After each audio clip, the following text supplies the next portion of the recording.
Na Slovensku vznikne Pirátska strana. Povzbudení nečakaným zvolením švédskych kolegov do Europarlamentu zakladajú počítačoví nadšenci podobné subjekty po celej Európe.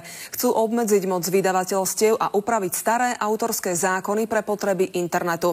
Sťahovanie hudby z webu robí totiž z niektorých ľudí kriminálnikov.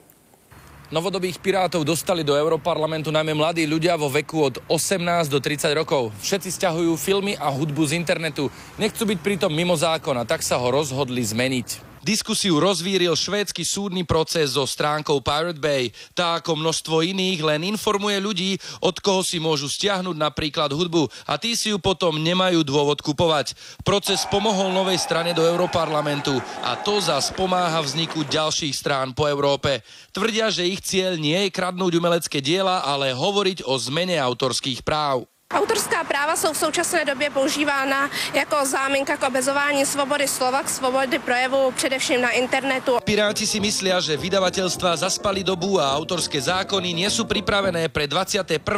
internetové storočie. Vydavateľstva súhlasia a pirátskymi stranami sa paradoxne necítia ohrozené. Ja si myslím, že skôr naopak. Práve zástupca takejto strany môže byť určitým spôsobom aj prínosom v podstate na otvorenie nejakej širšej diskusie. Tu začali slovenskí piráti na Facebooku. Ich ciele sú rovnaké ako ciele európskych kolegov.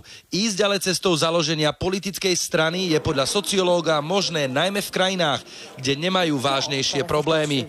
Podobné pokusy u nás zatiaľ neúspeli. Strana priateľov piva napríklad, alebo nezávislá erotická iniciatíva.